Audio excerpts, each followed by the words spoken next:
দেখেন, একটা শান্তির সমাজ, একটা সমৃদ্ধ সমাজ, একটা মানবিক সমাজ গঠনের জন্য আল্লাহ তাআলা বেশি না, মাত্র 3টা অর্ডার, 3টা ভার্ডিক্ট তিনি জারি করেছেন। 1 নাম্বার সুশাসন, ন্যায় বিচার। 2 নাম্বার ইহসান। 3 নাম্বার নিকটাত্মীয়, যারা কাছের, তোমার ভেরি ক্লোজ রিলেশনশিপে আছে, তাদেরকে দাও। দিলে বাড়িয়ে দেয় কে? অনেকে দিতে চায় না, কৃপণতা করে। দিলে বাড়ায় দেয় কে? আমরা আর নতুন করে কেউ জালিম হোক এটা চাই না, নতুন করে আবার কেউ ফ্যাসিস্ট হোক আমরা চাই না, এক দল আরেক দলকে নিশ্চিহ্ন করার রাজনীতি করুক আমরা চাই না। আমরা সুশাসনের বাংলাদেশ চাই, আমরা মানবিক বাংলাদেশ চাই, আমরা একটা সমৃদ্ধ বাংলাদেশ চাই, আমরা বিশ্বের বুকে সম্মান নিয়ে মাথা উঁচু করে দাঁড়াতে চাই, ঠিক কিনা বলেন? আল্লাহ বললেন, এটা যদি তোমরা চাও, একটা সমৃদ্ধ সমাজ যদি বিনির্মাণ করতে চাও, মানবিক সমাজ যদি বিনির্মাণ করতে চাও, আমি তোমাদেরকে সেজন্য প্রথমে আদালতের নির্দেশ দিলাম। ইন্নাল্লাহা ইয়া'মুরু বিল আদল, নিশ্চয় আল্লাহ তাআলা তোমাদেরকে ন্যায় বিচার, সুশাসন এটার আদেশ দেন। সুবহানাল্লাহ।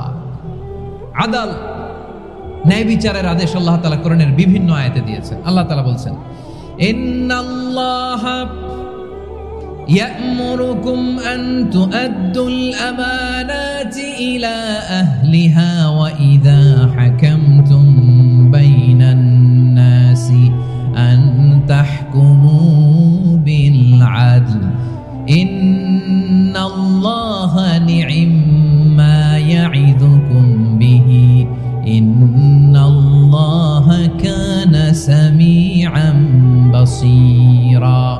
আল্লাহ তাআলা বললেন, আল্লাহ আদেশ দিচ্ছেন, যে ব্যক্তি আমানতের হকদার তার হাতে তোমরা আমানত পৌঁছে দাও, আর যখন তোমরা বিচার কার্য করবে, বিচার ফয়সালা করবে, আদালতের সাথে করো। সুবহানাল্লাহ বলেন। ওয়া ইযা হাকামতুম বাইনান নাসি আন তাহকুমু বিল আদল, আদালতের সাথে করবা।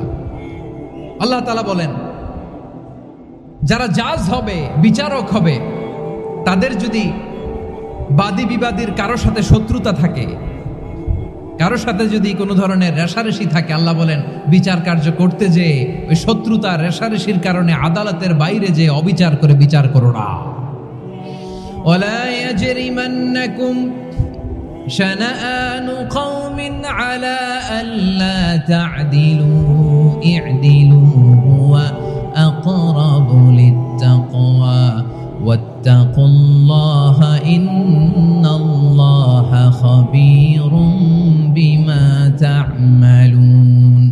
খবরদার, কোন জাতির প্রতি, কোন গোষ্ঠীর প্রতি, কোন গোত্রের প্রতি আক্রোশ যেন তোমাদেরকে ন্যায় বিচার থেকে দূরে সরিয়ে না দেয়, বরং আমি আল্লাহর আদেশ হলো ই'দিলু, তোমরা আদল করো, ন্যায় বিচার করো, সুবিচার করো, সুশাসন প্রতিষ্ঠা করো। হুয়া আকরাবু লিত্তাকওয়া, এটাই তাকওয়ার সবচেয়ে কাছাকাছি। সুবহানাল্লাহ বলেন। কোরআনের বিভিন্ন আয়াতে আল্লাহ তাআলা স্পেসিফিকলি ধরে ধরে বিচার করার সময় আমরা যেন আদাল করি সেটা বলেছেন। কোরআনের কোন কোন জায়গায় আল্লাহ তাআলা এই আল আদ শব্দটা ব্যবহার করেছেন। আবার একই জিনিস ইনসাফ, সুবিচার, সুশাসন, ন্যায় বিচার, ন্যায়পরায়ণতা বুঝাতে আল্লাহ তাআলা কখনো কখনো আল কিসত শব্দটা ব্যবহার করেছেন। আওয়াজ করে সবাই বলুন আল কিসত।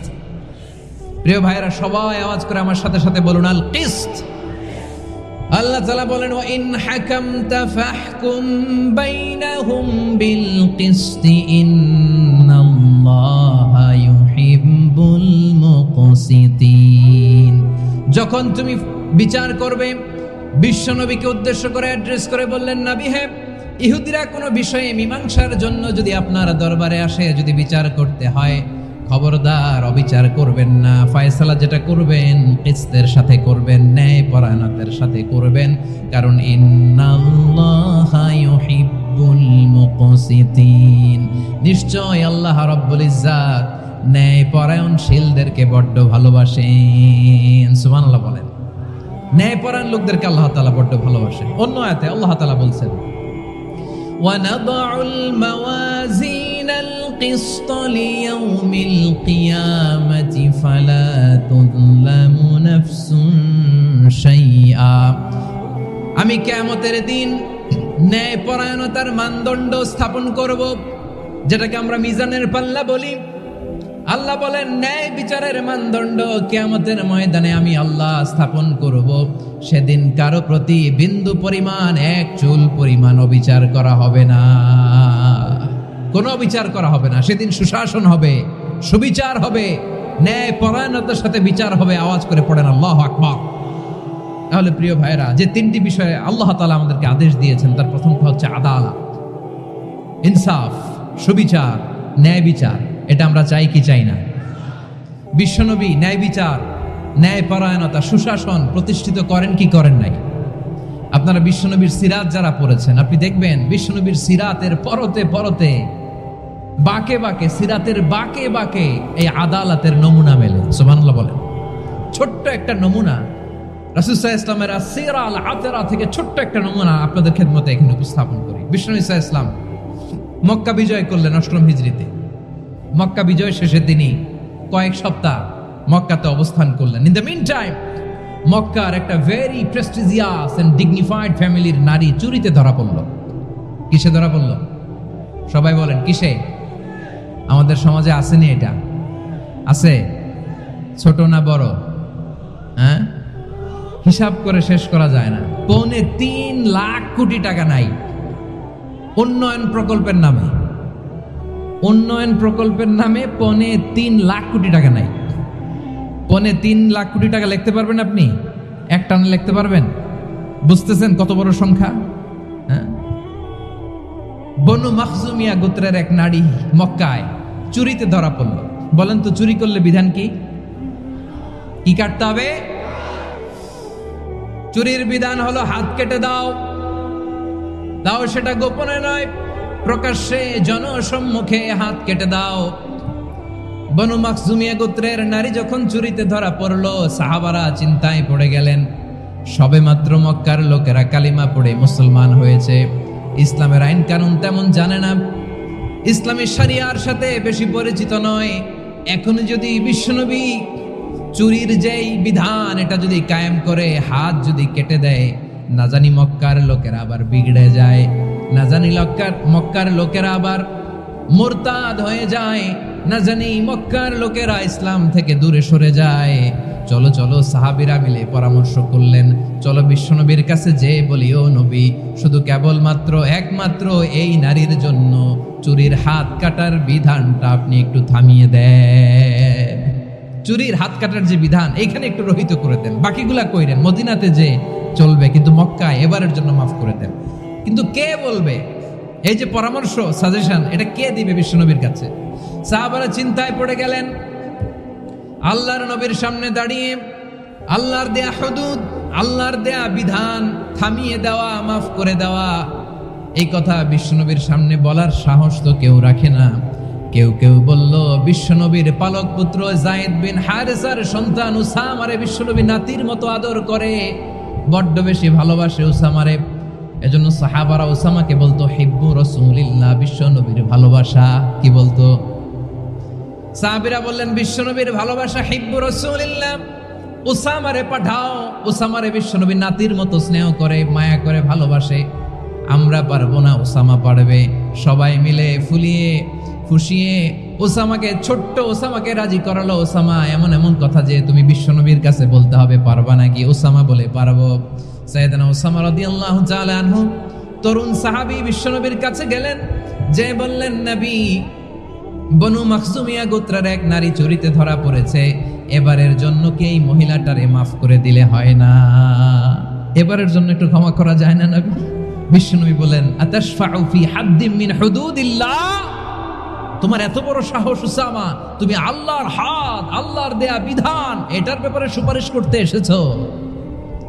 তোমরা কি জানো তোমাদের আগে যত কওম, যত গোত্র, যত জনপদ ধ্বংস হয়েছে তার কারণ ছিল তাদের মধ্যে গরিবরা অন্যায় করলে তারা বিচার করত, আর ধনীরা অন্যায় করলে তারা মাফ করে দিত। খবরদার, ওয়া আইমুল্লাহ লাউ আন্না ফাতিমাতা বিনতি মুহাম্মাদিন সারাকাত লাকাতা মুহাম্মাদুন ইয়াদাহা।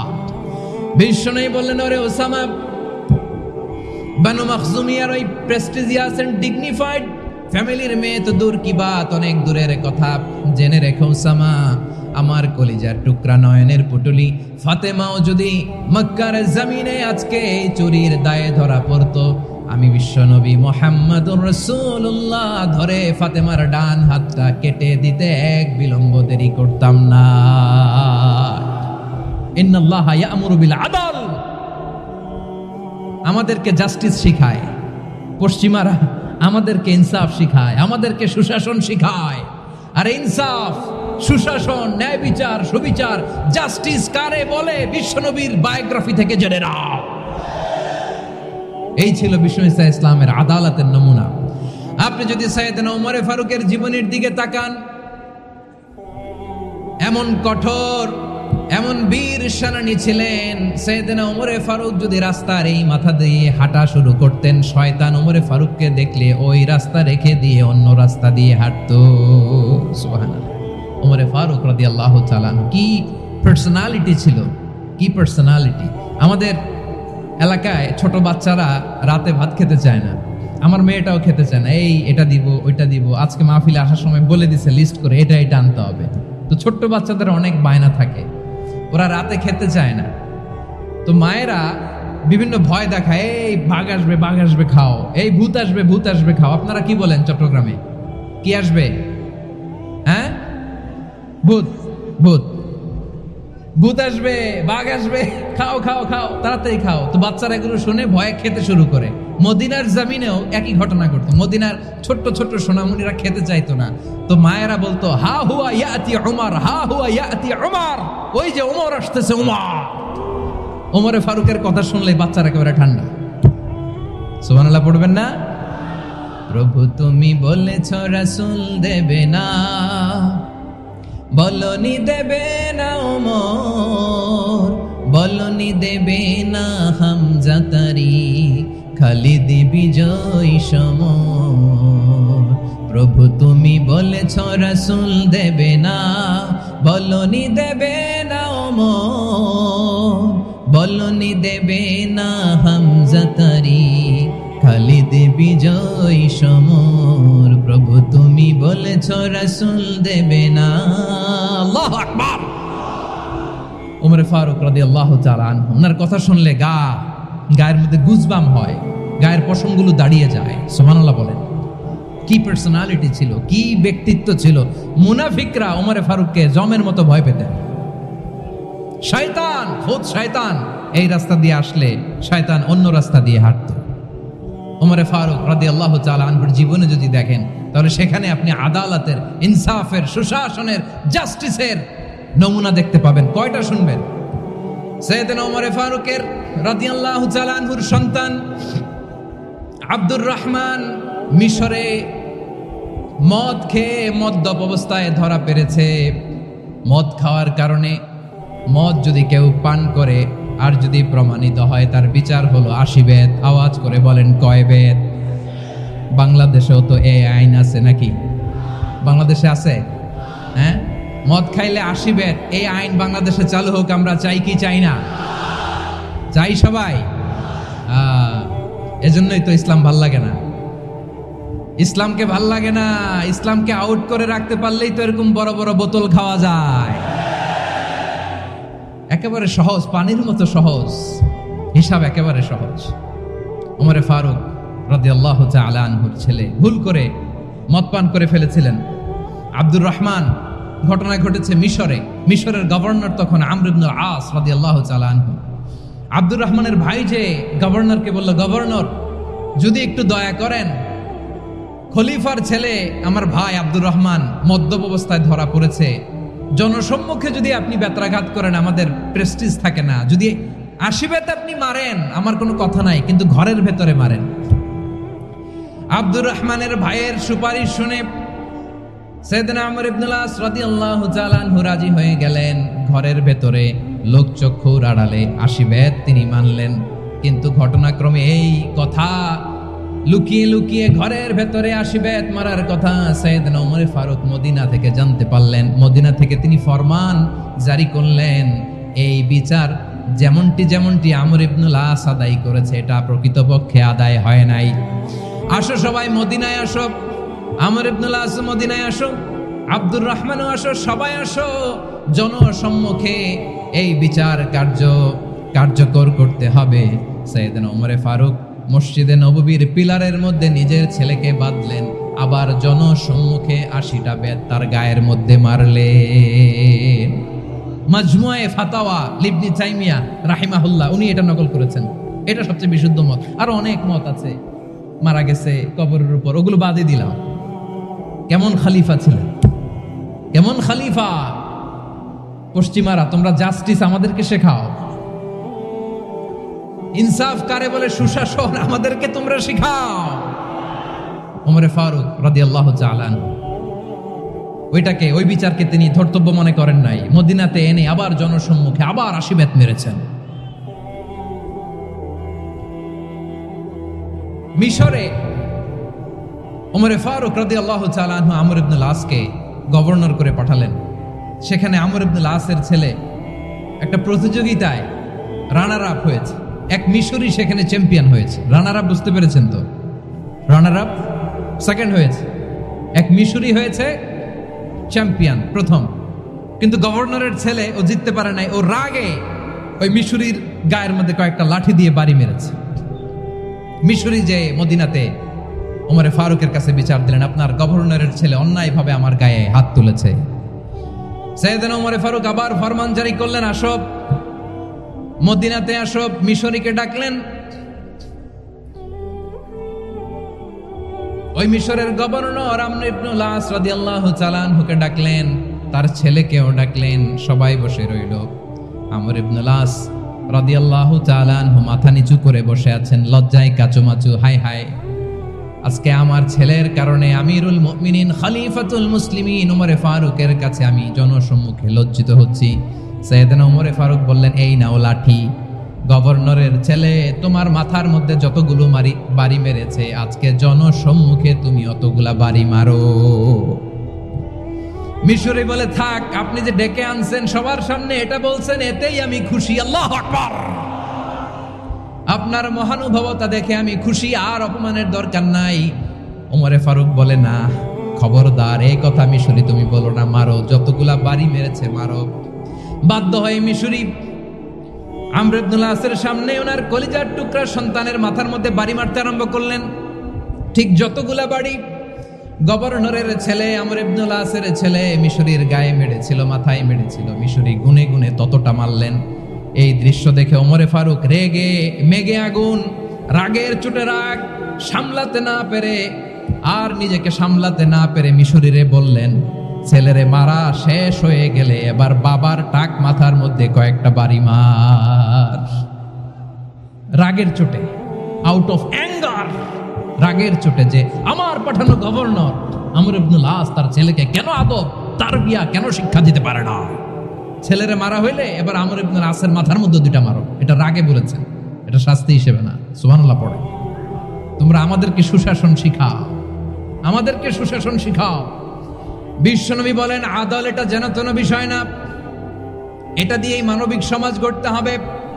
আল্লাহ তাআলা কিয়ামতের কঠিন ময়দানে, যেদিন স্বামী স্ত্রীকে চিনবে না, স্ত্রী স্বামীকে দেখে পালিয়ে যাবে, বন্ধু বন্ধুরে চিনবে না, পীর সাহেব মুরিদরে চিনবে না, মুরিদ পীর সাহেবরে চিনবে না, দলের কর্মী তার নেতারে চিনবে না, নেতা তার কর্মীরে চিনবে না, বন্ধু বন্ধুরে দেখে পালাবে। এই কঠিন মুহূর্তে সূর্যটা মাথার কাছে চলে আসবে, জমিনটা তামার জমিন হবে। আজকের জমিনের মতো নয়। মানুষ ঘর্মাক্ত, ক্লান্ত, শ্রান্ত মাথার মগজগুলো কানের ছিদ্র আর নাকের ছিদ্র দিয়ে বেয়ে বেয়ে পড়বে।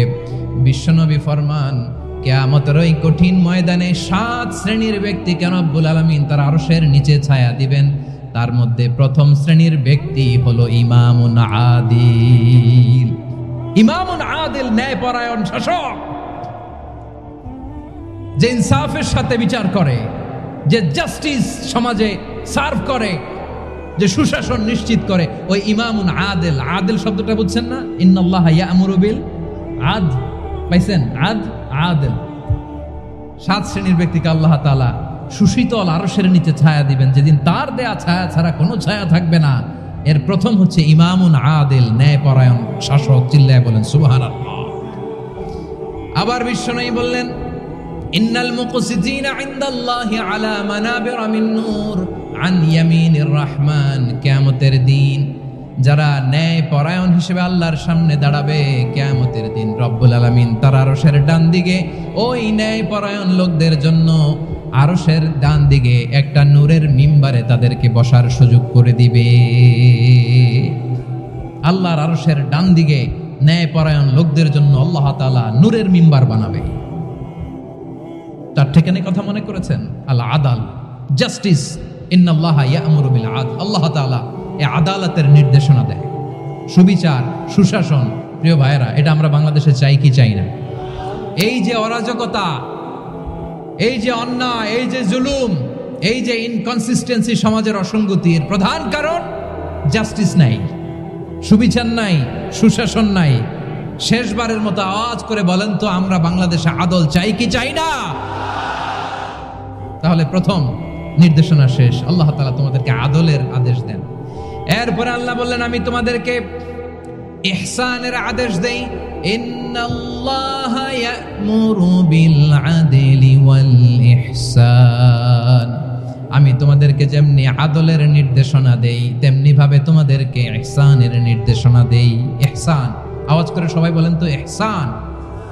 সবাই বলেননি, সবাই বললে এতটুকু আওয়াজ হবে আমি বিশ্বাস করি না।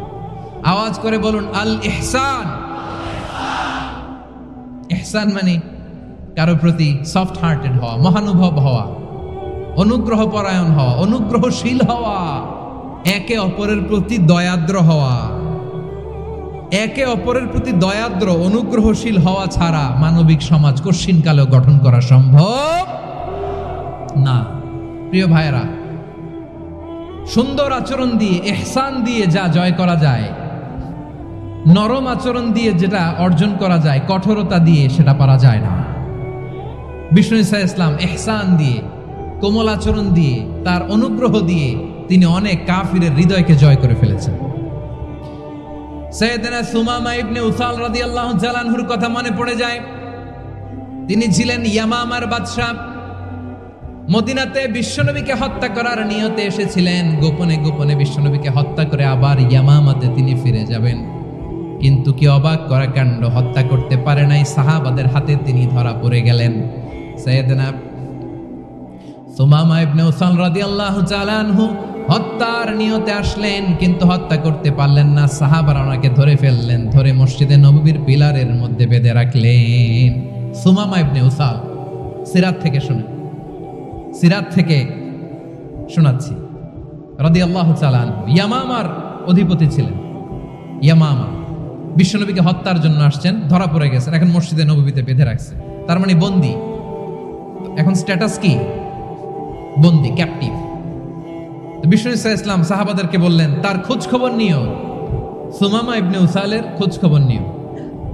সাহাবার বলেন, ইয়া রাসূলুল্লাহ, আপনাকে হত্যা করতে এসেছে, তার তো কঠিন ক্যাপিটাল পানিশমেন্ট হওয়া দরকার, কঠিন শাস্তি হওয়া দরকার। বিশ্বনবী বললেন, না, আমি যেটা জানি তোমরা সেটা জানো না, তোমরা সুমামার সাথে ভালো আচরণ করো। বিশ্বনবী সুমামার কাছে গেলেন।